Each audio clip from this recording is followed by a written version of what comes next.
Hi, my love. Welcome to the Gemma Hanley podcast. My name is Gemma. I'm your host.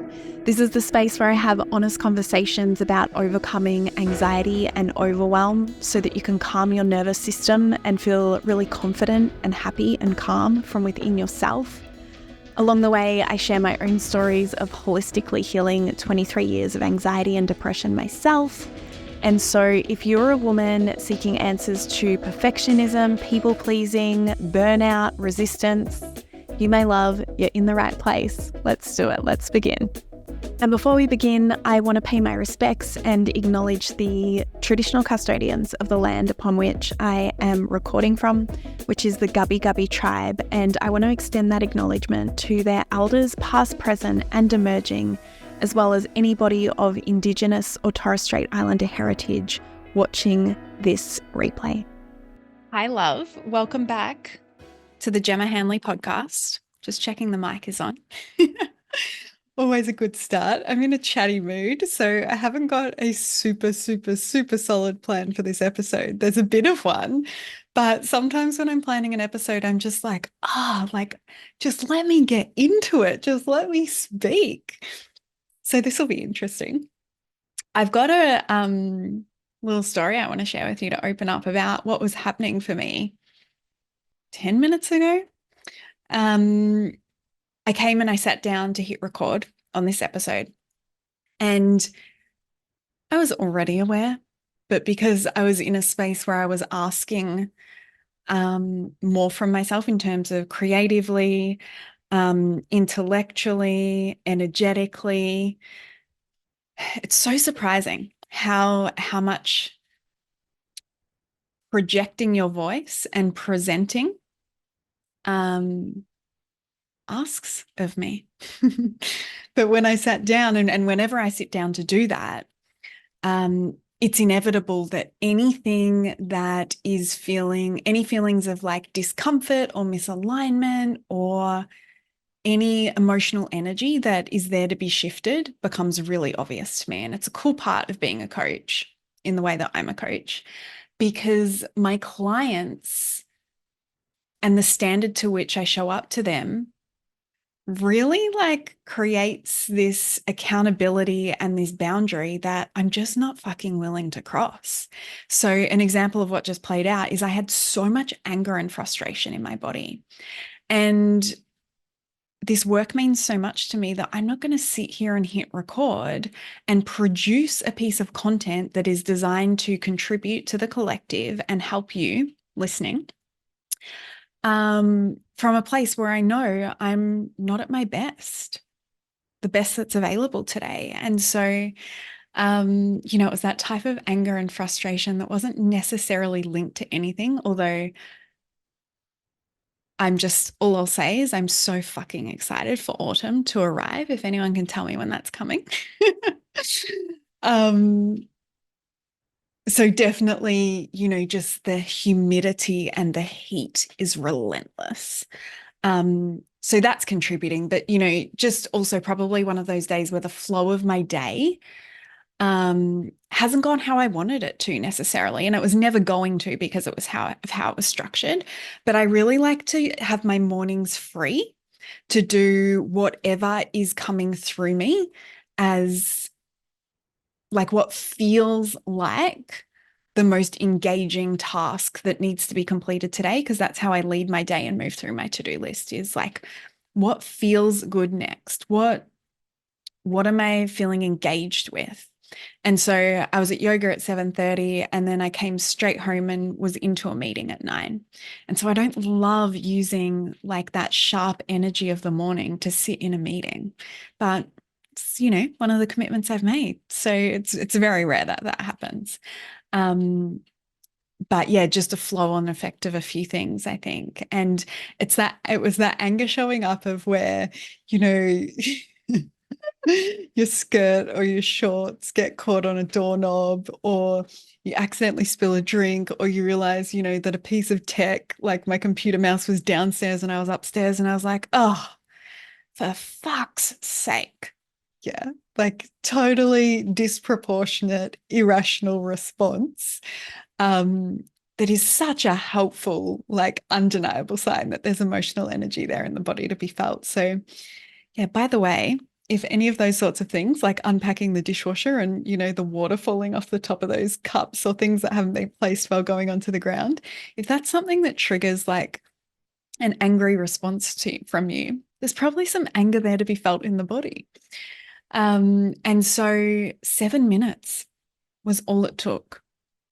And I know that because I did an anger expression practice to 2 songs, and one was 3 minutes and one was 4 minutes, and allow myself to move that through my body. And, I think I know anger is an emotion that is really shamed and suppressed in society. And so I just wanted to give you this little piece to think about, which is, when we pretend that that's not happening, or when we shove it down, or when we apologize for having that energy running through our body, we're going into that good girl archetype of, oh, it's not okay for me to be anything other than happy and easygoing and convenient and easy to be around.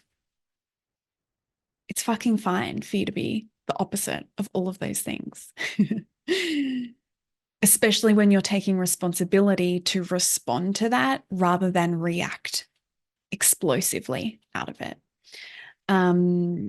So yeah, I went into a quick practice of sounding and intuitive movement, intuitive dance, letting my body lead me, and really coming back into connection with my body instead of running from my head.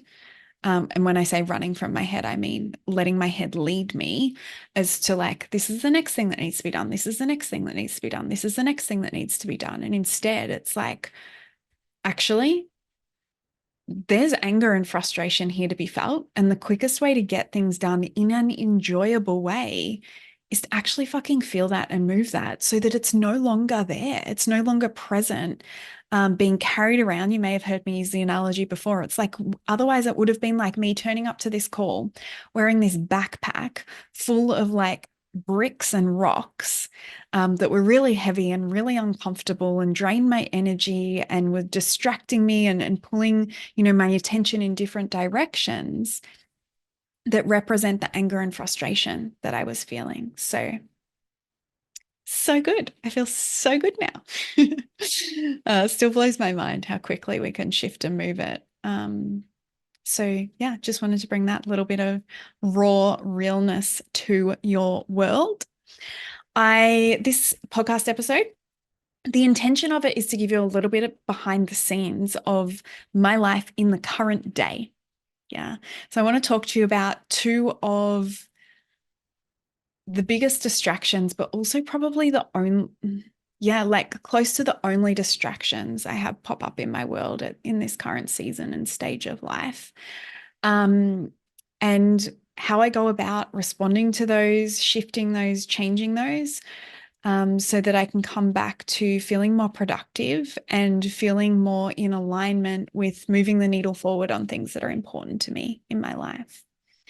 The reason I want to bring this is I love hearing this. Yeah, when I'm looking to evolve, grow, expand, step out of my comfort zone and go after a new goal so that I can have more of what's important to me.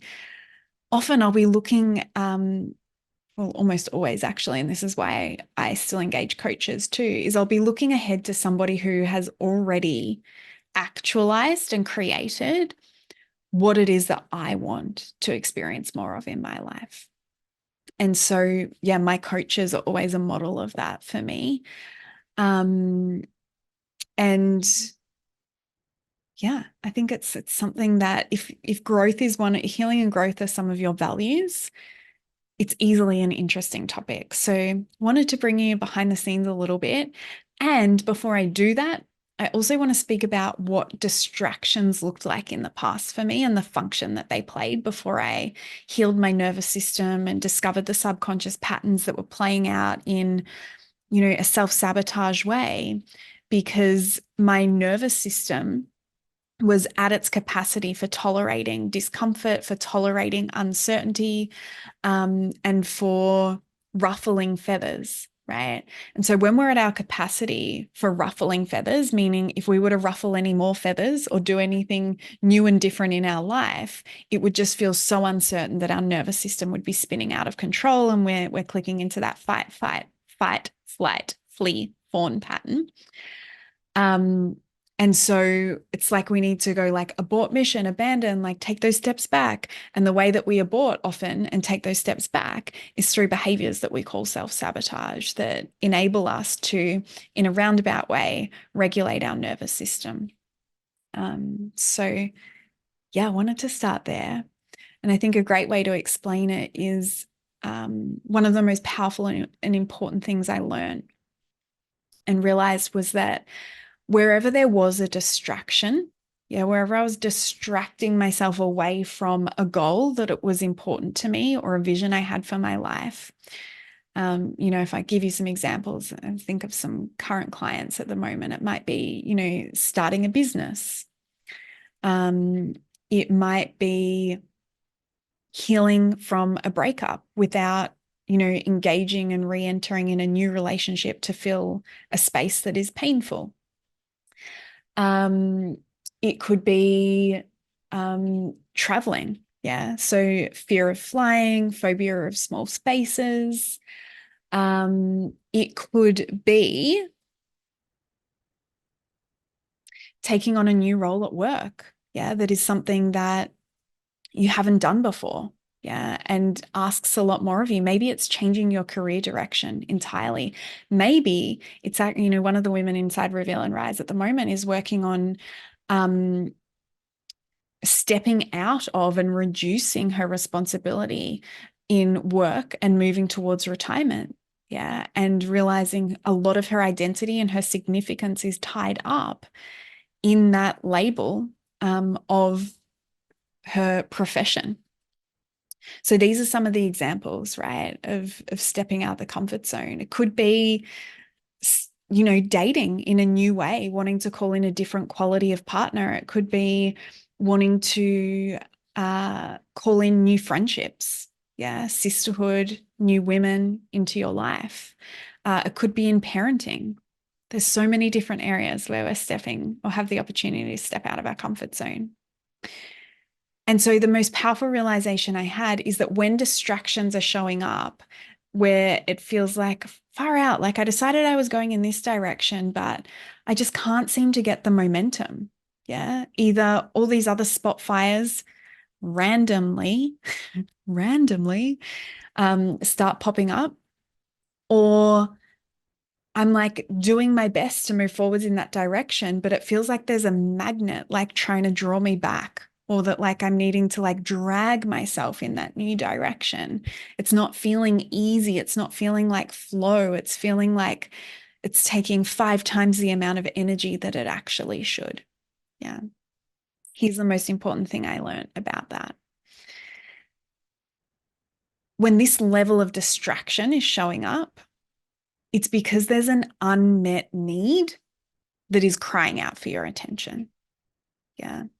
So if you're avoiding, distracting, self-sabotaging, resisting the forwards momentum towards something that it is that you want, it's because one of your needs, whether that is, not whether it is, ultimately they can all be summed up as feeling safe.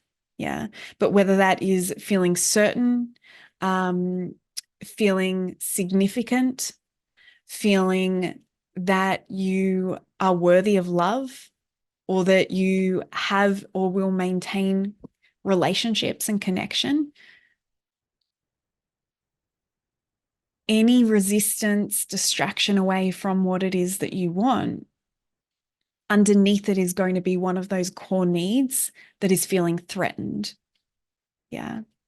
So when we look at it through this perspective, that underneath any distraction is just a core need that is screaming out for your attention.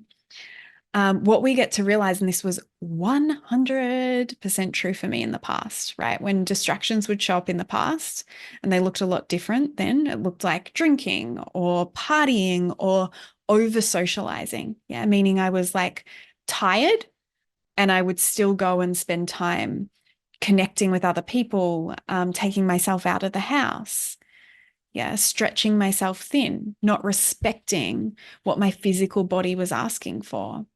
It also looked like dating and relationships for me as a distraction in the past, right? Where, so one of the frames I teach relationships through, I can't remember who I learned this from or where I heard it first, but is through the 3 C's of connection, compatibility, and chemistry, all three of which need to be present in a really confident way, a really certain way in the partner that we select to do life with, the intimate partner.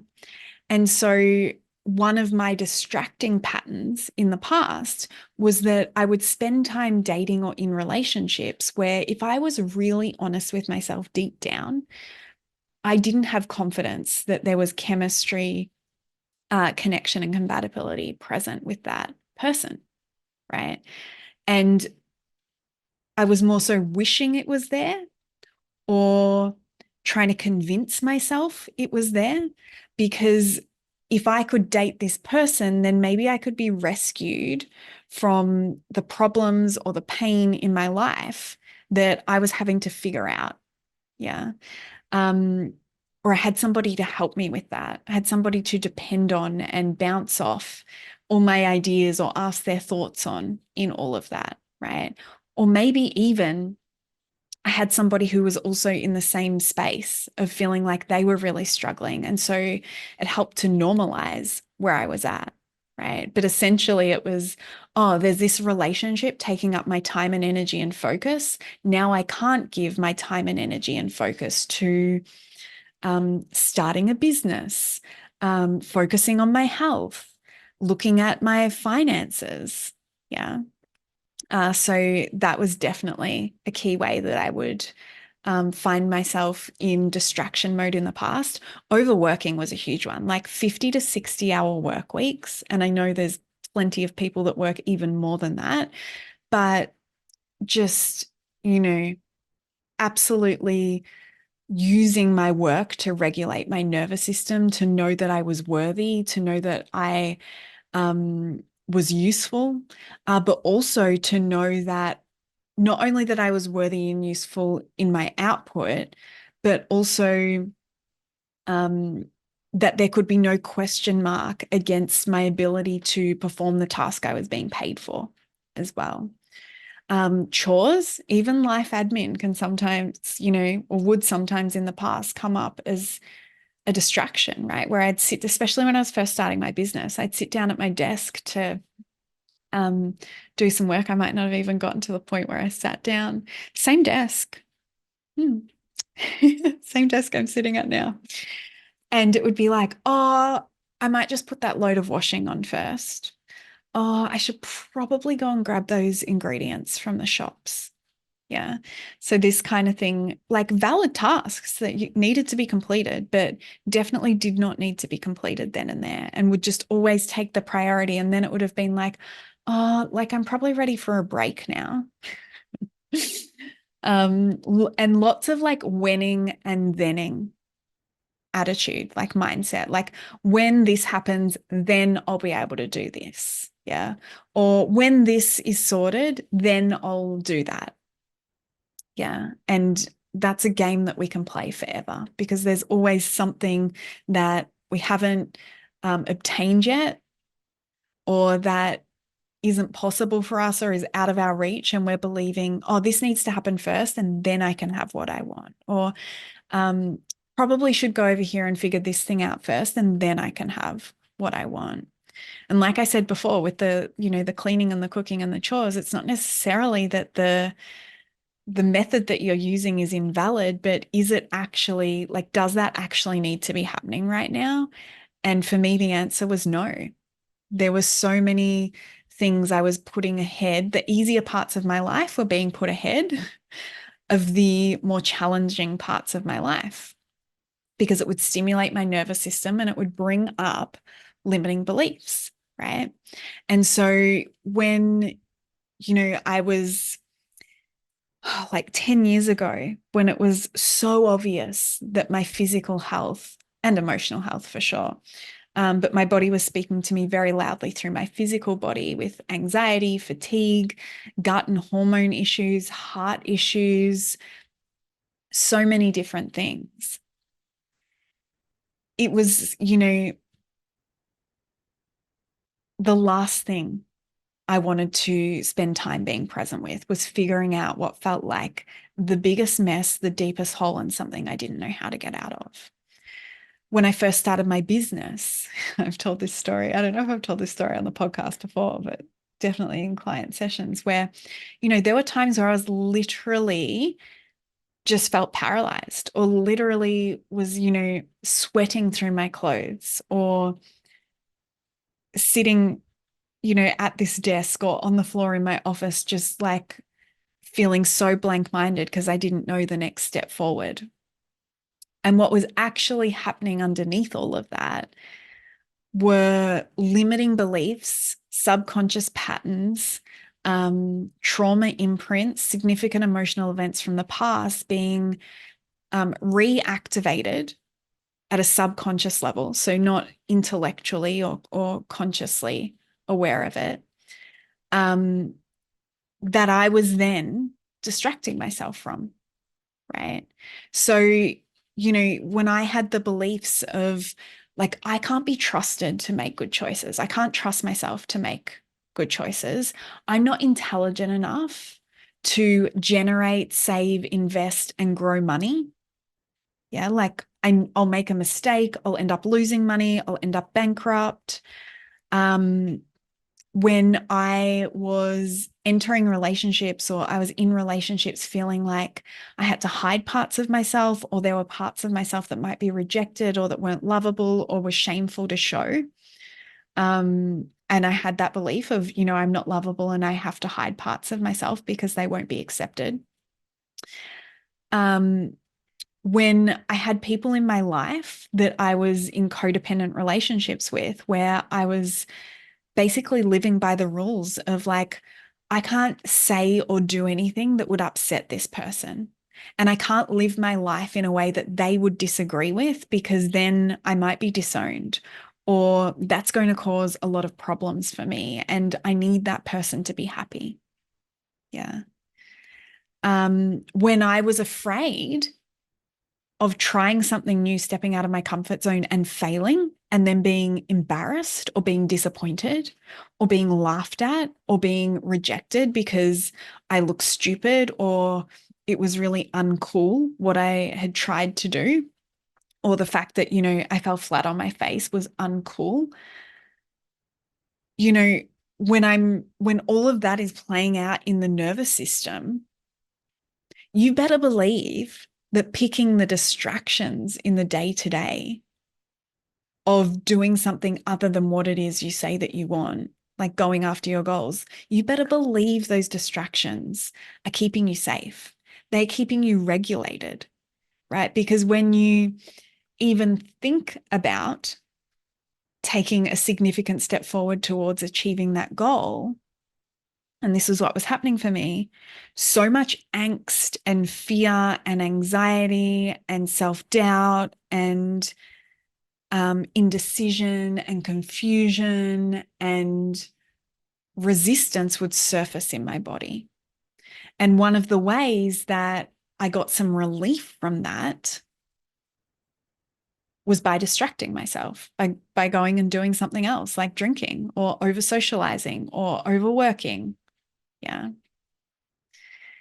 And so underneath all of these limiting beliefs, like, I'm going to fail and I'm going to be laughed at, or I can't trust myself to make good choices, or I'm not good with money, or if I upset someone in my life, I'm going to be rejected and that's going to make my life difficult. They all link into having a need met, most likely, of certainty, significance, and love and connection. Yeah, because if you need other people to like you before you know that you're significant or worthy or valuable or intelligent, and then you feel like if you try something new and you fail at it, you're going to be laughed at, then it's going to feel way safer to not follow through on doing that thing, right? And this was the epitome of my past. And so, whilst this podcast episode is all about bringing you behind the scenes of my now, I really wanted to do that in a way where I, one can like to show you that I can empathize with where you might be at, but also two, to show you what this used to look like for me. Yeah. It's not just lucky or a fluke or by chance that these things, these limiting beliefs no longer rule my life. Yeah. So yeah, that's where we were going to start. And then we're going to dive into more of this key conversation of what it looks like when distractions show up for me in the current day, how I deal with that, how I respond to that, how I approach it. And hopefully that will gift you with some new things to think about that maybe you can try on as well. When I really felt into what distraction looks like in my current day life, what I realized was that it's not my normal state of being to experience distraction. And so I was like, okay, well then what's going on when I am feeling distracted or when I am feeling disconnected or disengaged from, my higher ideal of what I would be doing in that moment. And what I realized is that there's a couple of things that trigger me to feel less energized, less sharp in my mind, and less creative. And that tends to be the only time, when these two things are playing out, which I'll jump into in a second, tends to be the only time that I see some distractions pop up. And so in my current day life, they're the two things that I'm really, always just paying attention to, being present with, to make sure I experience the least amount of them as possible. Yeah. The first is tiredness, right? When I'm tired, my mind is not as sharp, my body is not as energized. And what happens is my experience is that everything feels harder. Literally everything. That could be from washing my hair to sitting here, looking down the lens of this camera, speaking nonstop without a break, with no edits. I mean, there can be edits if we need them. I have a team to do that. It just never happens. For 30 or 60 minutes, right? Like that requires my mind to be sharp and my energy to be strong. And it is so unenjoyable to do that when I'm tired. It's like lugging, I'll use that analogy of the backpack again. It's like lugging around this heaviness with me all day. And, some of the costs of that, of tiredness showing up, is that my self-care slips. Yeah. So things like because I'm tired, I won't eat until I'm starving, because going and preparing a meal is something that, like, again, requires like my energy, my sharpness. My house becomes more of a mess. Yeah. Because I'm probably resting more, or the tasks that I am doing are taking longer. So there's less time left in the day for things like, what do we call those, chores? Doing the dishes, vacuuming the floor, making sure the washing is done, all that sort of stuff.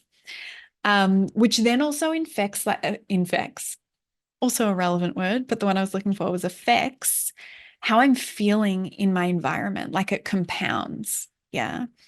When my space is cluttered or it's dirty or it's messy, that then reduces the sharpness of my mind and energy too. Yeah. And I find really, I tried to lean into this a lot and get curious about it, but I think the main thing for me that shows up when I'm tired as a distraction is that I will be on my phone more, or I'll be like scrolling social media more.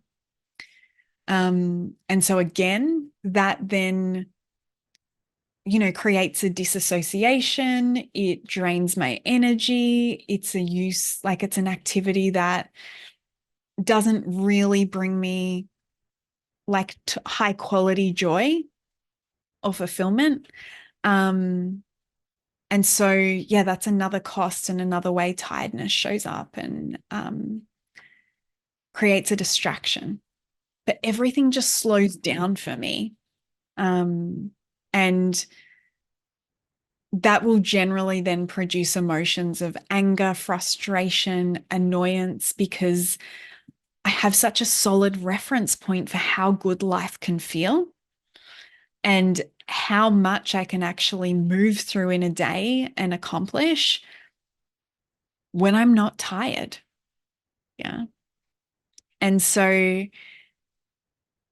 it's one thing that is a high priority for me and I have really strong boundaries around is making sure my sleep, my restoration, and a whole list of different things that support energy in my body and sharpness in my mind are prioritized every single week. So let's jump into that a little bit.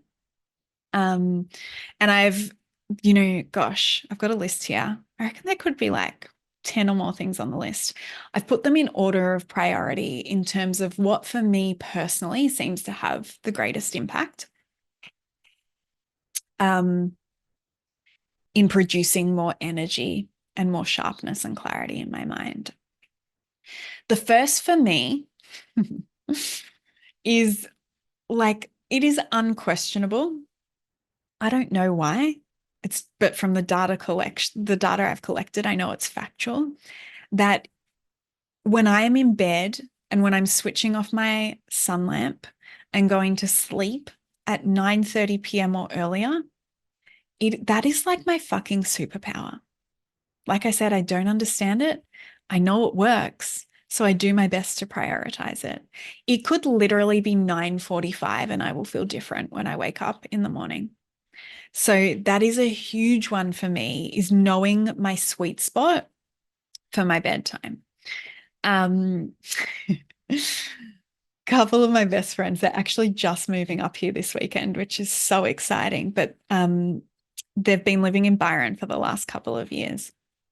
And so probably like every 6 to 8 weeks, we'd have sleepovers and do like a whole weekend of hanging out.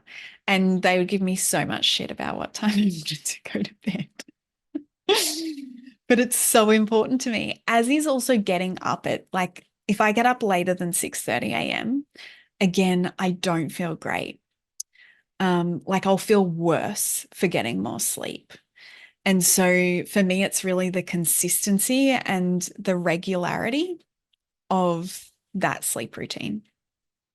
The second thing that's been really powerful to counteract tiredness is stress and emotions. So pretty cool that I opened the podcast with an example of this, because I now don't need to really go into it, but that's a perfect example, right? Like I would have become tired and lethargic throughout the day, and probably wanted to like avoid my bedtime because I was in a bad mood, like if I'd carried that anger throughout the whole day, which would then compound and create tiredness. Yeah. So having really powerful practices for being able to detect when there's stress or emotional energy in the body to be felt and released, and then having practices to actually do that, to feel it and release it.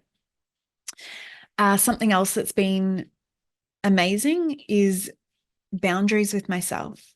And there's times for sure where it's like, it's not what I want to do, but it's what I need to do in terms of honoring that 9:30 bedtime. So, an example of this is I'm due to bleed any day now.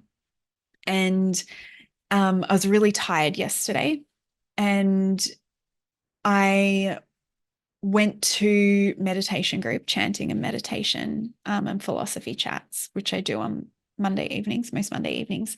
And one of my girlfriends was like, do you want to get dinner afterwards? And I said to her, I would love to get dinner afterwards, but can we do it next week? Because I'm really tired.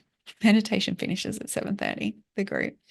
But I was like, I actually really just need to go home and go to bed tonight.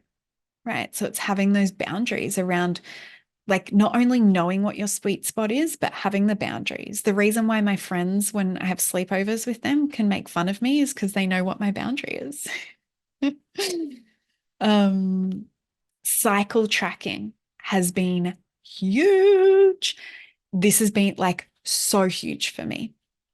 Understanding the 4 different stages of the menstrual cycle, understanding that for me and for a lot of women, luteal is where I really need to make a few tweaks to my week. They don't even need to be enormous. And that is another one of my superpowers. I then have consistent energy throughout my cycle. And so what that can look like is focusing way like hydration being dialed in always, but like especially during luteal. But the biggest one for me too is reducing my exercise. So sometimes that might mean I just go for beach walks instead. Sometimes it might mean I train, I still train, but I don't train as hard. Yeah, I reduce my reps or I reduce my weight a little bit. And interestingly, it used to, before I learned to Vedic meditate, so I meditate twice a day at least yesterday. So yeah, this is a perfect example of that. Yesterday, because of where I knew where I was at in my cycle, I meditated 3 times. So I meditated for an hour yesterday. Um, Vedic meditation is the only type of meditation I do. But before I did that, the luteal and often the last stage of my cycle before I bleed, I would make sure that I was just dropping in a few afternoon rests. Yeah, maybe every second or third day, which could have looked like, reading my book for an hour in the afternoon or having some couch time or even having like a little nap as well. Since I started meditating, Vedic meditation, I no longer need to do that. That style of meditation is so fucking restorative. I often feel like I've had a sleep after I've finished. So that was actually the next thing on my list. That has been a game changer for me, even in terms of the mental load of, I actually don't need to even think about adding more rest in or like a slower pace in at, the different stages of my cycle where that's required, because it's just a consistent baseline of, well, one, releasing stress from the body, um, giving space for my mind to offload. My meditation teacher talks about it as doing the dirty laundry. And so sometimes in meditation, we sit there and we will think for 20 minutes, and that is still meditation because that was space for your mind to de-stress and offload. So yeah, that's been really, really powerful for me. It's also really great, my afternoon meditation, because what it does is if I'm really amped up in like an excited, creative flow and things are just getting done, and I think we all know that feeling, it can tip into adrenaline. Yeah, if we don't know how to hold that energy in our body. And one of the techniques I use to hold that energy in my body is I'm really well practiced at trusting myself to interrupt that energy, right? So if you believe that, creativity is a fluke, or you can't trust yourself to come back and complete a task, or you have to use your energy when it's there, what you'll do, and this was very true for me in the past, is just like steamroll through. It'll be like, oh, well, yeah, like I'll just have dinner in an hour and excuse me. Oh, well, yeah, I know I was going to get out and move my body or spend some time in nature this afternoon, or that I've been on my screen for like 4 hours straight working on this project. But like, I'm just going to keep going because it feels so good and like I'm getting so much done and I'm like in flow and I'm feeling so creative and all these ideas are coming. And if I stop, I won't be able to access them again. They'll be gone. This isn't my normal state of being. I don't know how to access this. So I have to just keep going right now. And it's a real practice of self-trust, um, to allow yourself to interrupt those states and know that that brilliance is within you. And that when you take care of yourself and when you're not tired, that actually becomes your natural state of being. Yeah, you naturally feel enthusiastic and engaged and inspired and lit up inside and creative.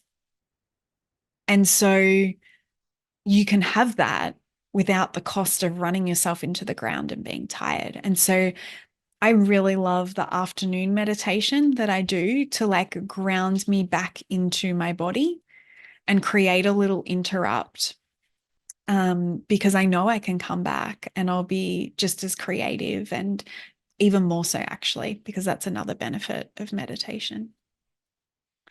Another thing that is absolutely fucking brilliant for feeling energized and sharp in my mind is eating regular balanced meals, macro balanced meals. It wasn't until last year that I understood the importance of the balance of protein, carbs, and fats. I still to this day do not understand, super, super in depth. Um, I don't calorie count. I wouldn't know how to do that. But what I do know is, the approximate amount of protein per meal. And I wasn't consuming enough protein and I wasn't consuming enough of the right protein, right? Like, um, I thought chia seeds and things like that were enough, especially to run a business off. Like, it's so interesting. The days that I record and film and the days that I coach, I can feel my brain burning through the fuel in the form of food that I've given my body, even though I'm sitting still in a seat. And so, really understanding the importance of protein for me, for some people, it will be carbs. For some people, it will be fats. I had always, not always, but in the last 10 years, fats were my go-to. I was so like, yeah, so easy for me to be including them to the point where I actually needed to pull them back a little bit so that I would become more hungry so that I could include more protein. And when I did that, my energy levels increased a lot. Exercise is another brilliant one. Really helps for me to feel more energized, have more energy available to me, also for my mood, and it promotes sleep. Yeah. And for me, it's a really great motivator again. And this, you get to play with these things. Like when you find your sweet spot for your bedtime, different things will motivate that for you. So for me, when I know, like this morning, that I need to get up at 6 a.m. to be at yoga by 7:30, in the past, the gym that I used to be at when I was weight training there, I would need to be up, I think, between 5 and 5:30 to be able to get to the class at times. So that's a great motivator for being in bed early. Like, especially, when you give yourself an opportunity to know how good it feels to not be tired.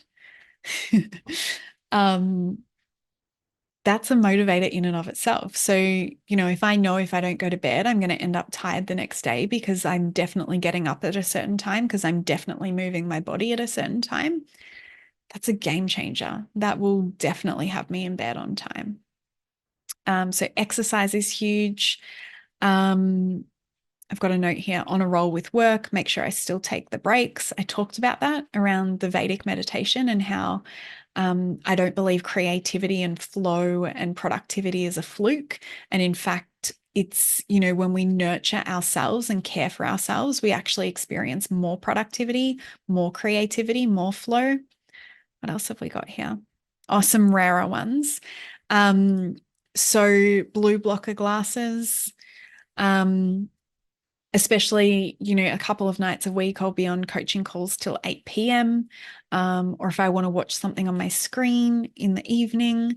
When I'm on calls, I wear the clear ones so that my clients can see my eyes and my face. But when I'm not on calls, I'll wear the orange ones that block out way more. I also dim the lighting at night. And I mentioned before my sun lamp. So it's an alarm clock, but it's also a lamp. You could Google sun lamp and it will come up with, different options that gradually lights the room based on what time. It's not really relevant where I live here now in Queensland. Over summer, it's light by 4:30 a.m. But, when I lived in Melbourne, it was a game changer because it would gradually light the room, because when I was getting up at 6:30, it was still pitch black outside. But also it's warmer tones. And so, yeah, way better for less of that blue light. And then I do my best to be off screens by 7 p.m. as well. So that is how I deal with and respond to tiredness as a trigger to distractions popping up for me. I'm going to move through the second one I wanted to share with you. The other trigger for me that will cause me to be using distractive behaviors or just become like really sluggish with getting shit done, where I'm like, oh, this is taking so much longer than it needs to take, is when I haven't given myself enough play and pleasure time. Also downtime that's like not for rest. It's just like, so that could be, binging my favorite YouTube channel or a Netflix show, or it could be reading a book or laying on the beach and sunbathing, right? But like having that devoted downtime that is fun, that is something that I just absolutely adore doing and doesn't have any purpose other than like, oh, I really want to do this right now. When I don't service this need of play, adventure, downtime, pleasure, my creativity dries up. Yeah, we've talked about that already. My enthusiasm for life dries up, which means I'm also less enjoyable to be around, which means the satisfaction I'm getting from my connections also reduces. Yeah, because probably tiredness will definitely show up. But also, when I'm hanging out in those connections, I'm probably more inclined to be talking about things where I'm like complaining, or things I'm annoyed at, or things I like that are bothering me. Yeah, which of course, so valid and very much a stand for relationships that can hold you in the mess and the difficulty and the challenge, as well as you smashing through your glass ceilings and, expressing in new ways and becoming, expressing even more in your brilliance, in your intelligence, and being celebrated in that. Both ends of the scale are important. And I'm, as a behind the scenes of how I function, like the way I live my life is to minimize unnecessary discomfort. And so if I know that when I allow myself space for pleasure and play and adventure and downtime, that I'm generally happier, I'm more creative, my relationships feel more engaged, of course I'm going to prioritize that. Yeah. When I don't, one last cost of me not prioritizing this and what can pop up is that this feeling of like, oh, what is the point? Am I even getting anywhere? Like, why would I bother? Yeah. Because even our most aligned and alive goals begin to feel depleting and meaningless when we're not letting ourselves live like as part of the process of that. So what I mean is, if we go tunnel vision into a goal and then we forget that we can simultaneously have fun, we can simultaneously take afternoons off, we can simultaneously experience pleasure, We can simultaneously rest as well as moving the needle forward on our goals. Yeah. So how do I approach this? If you've been here a while, you'll know I'm really big on dating myself. I had a client once share with me, she found it quite hilarious when she realized she thought it was only for single people. And shortly after that, realized it was very uncomfortable for her to take herself on a date. She'd done everything with her husband for decades. And, I remember her sharing with me for her to pack her lunch and go and sit in nature and eat her lunch on her own was really uncomfortable. She didn't, that wasn't a muscle that she'd exercised. She didn't know how to do that. And it is brilliant for building self-confidence, self-worth, for building connection with yourself so that releasing stress and painful emotions becomes easier as well. So I give myself these things. I give myself downtime. I gave you the example last night of when a girlfriend said, do you want to go for dinner? I was like, yes, but I can't because I need downtime. If you follow me on Instagram, you would have seen last Friday, I took the afternoon off work and packed a basket and headed out on a walk and to a beach I hadn't been before. And swam in the ocean, laid in the sun, chilled out and just had some time to myself. When I travel, so having holidays booked, having time off pre-booked in my calendar, because that's the other thing. When we wait until we're burnt out, when we wait until we're feeling depleted and like life isn't holding too much meaning, the energy and the sharpness of mind that we receive from downtime or pleasure or play, it's not as supercharged as what it could be. Right. Whereas when we are looking at, okay, when is it that I can predict is a good time that like I'm going to need that? So like really healthy intervals. One, you're arriving to that place before you're burnt out. So you're actually able to enjoy those pockets of holidays and downtime and time off. But also you're able to get excited about it. There's something you're looking forward to in the lead up to it. Right. And it is just important to have little snippets of this every single week. So part of the way I design my life is there's, every day I do my best to include something that lights me up inside, right? So that might be that I'm catching up with a friend, a girlfriend. It might be that I'm going to yoga or I'm going to the gym or I'm going to catch up with the meditation group, or I'm going on a hike or a walk in nature that I haven't done before, or I'm taking myself out for breakfast, or I know I'm going away that weekend into like a new environment or to do something different. But there's little snippets of this throughout the whole week where I'm feeding myself these opportunities to feel pleasure, to feel fun, to feel playfulness. Yeah. What else have I got here? I think the last thing that I want to say here on this one is, and two things actually that I want to give you as like practical tips for how you can become more mindful of including more downtime, more pleasure, more fun in your life, so that you feel more full and you feel more energized and you feel more like there's a point and a purpose to your life. The first is, if you haven't already, The 5 Love Languages. It's a book written by Gary Chapman. There's a free online quiz. Know what your number one love language is. And then take yourself on dates that meet that love language. Like if physical touch is your love language, maybe go and get a facial. Yeah. Or what else could it be?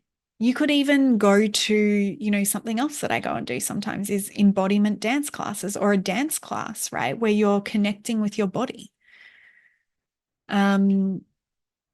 If gifts is your love language, maybe go and buy yourself a chai and a little treat. Maybe it is going to the makers markets, like the local small business makers markets, and buying yourself something there. But you're like taking yourself there in this experience where you're like perusing around and like you're smiling at other people and you're like in a new environment. And so you get to be really creative with this. But that's one tip on how you can experience it. Another is I want to give you this question because sometimes it can feel really hard. I'm working on this with a one-to-one private client at the moment, is to like, what would the small versions? Yeah, like it's easy to be like, oh, yeah, if I wanted to go on a holiday, here's where I'd go. I could book that, done. But the day to day, like the week to week, can feel more challenging for some women in terms of, well, I don't know what I like. I don't know what would feel good. Like, where do I begin? And so I want you to ask yourself this question. Yeah. If I was to give myself permission to have what I wanted right now, what would that be? Yeah. And you can ask yourself this in the moments where you're noticing that you're feeling distracted or you're feeling sluggish or you're feeling tired, or basically any of those moments you're feeling disconnected, less than alive. Yeah. If I was to give myself permission to have what I wanted right now, what would that be? And here's an extra little part to that question for some of you that are feeling stuck. Yeah. Without feeling guilty and without feeling like my world is going to spiral out of control if I put my to-do list down for half a day or even an hour. Yeah. There will be times throughout my work day where I'm like, cool, that's done. That's done. What's next? And I'm like, okay, cool. That's the next thing I need to do. And so it might, I don't know, like let's say it's write an email, yeah, out to my mailing list, which I love being creative with. Often I'll take things that are happening in my life and I'll share that story with the women on my mailing list. And then I'll teach them a lesson from that using an analogy so that they can apply it. And I'll check in with my body and sometimes it'll be, oh, actually, I think I'm going to go chill out for an hour first in the middle of my work day. For some of you, this will mean taking a lunch break. Yeah, that you are entitled to, that you will be more productive for having taken, right? But it's that level of flexibility in terms of, and deconditioning of like, and self-trust, right? The self-trust I have that when I go and like watch an episode of my favorite Netflix show before I get on to the next work task, that I will go and get on with the next work task afterwards. Yeah. Sometimes it's the opposite. Like yesterday, I'll record the podcast on a Monday. Today's a Tuesday. It's my preference to record it on a Monday. And I said to I mentioned to you before, yeah, I was feeling tired yesterday. And so I said to myself, well, just go and plan the podcast. And then if you don't feel like recording it, record it tomorrow. And if you do feel like recording it, record it today. And so that's what I went and did. Yeah, that's what I needed in that moment, was not even to go on an adventure or to go and have some downtime reading my book or laying on the beach. It was actually just to give myself permission to do the next little bit and then reassess what would come after that. And, there's a workshop inside Reveal and Rise that I ran. It is called Time and Energy Magic. And I walk the women through, practical ways they can implement a lot of this stuff, like cycle tracking, for example. And identifying like what are their non-negotiables in terms of the boundaries they want to set in the relationship with themselves. So an example for me is my sweet spot with my bedtime. Because the clearer you can get on the most important things to support yourself to feel good, yeah, the more time and energy is going to feel like magic to you. Yeah, like this magic you get to play with of like, oh my gosh, when these things are right, there is always enough time. There is always enough energy. But when I'm tired or when I'm feeling like I haven't had enough fun, then I'm having to drag myself through the day. And yeah, you better believe it feels like there's not enough time and there's not enough energy. And like I said at the start, it's like even the thought of washing your hair or like hanging out a load of washing, let alone coming up with a creative idea to talk about on a podcast every single week and sitting here for an hour straight talking about it. You know, those things are going to feel too difficult, too hard. And you'll call it a feeling of being uninspired, unmotivated, lazy, when in actual fact, you know, there's a big gap in your self-care, in your boundaries in the relationship with yourself, in self-trust, and in understanding what is sitting beneath distractions, that once understood will change the game for you. So there's a little bit of information around what triggers me to feel distracted, less sharp in my mind, less energetic in my body, and how I respond to it. Hope this one's been fun. Thank you for being here for this conversation, my love. If you would like more free resources, if you'd like to learn about my programs or coaching opportunities, you can find all of that information at my website, gemmahanley.com. I'll link it below in the show notes. And if you would like to connect daily, head over and find me on Instagram. My handle there is Gemma E. Hanley, and I reply to all of my DMs there personally. If you enjoyed this episode and found it valuable, please share it with someone. You never know who needs to hear one little thing to take their day from feeling stuck and heavy to light and free. See you on the next one.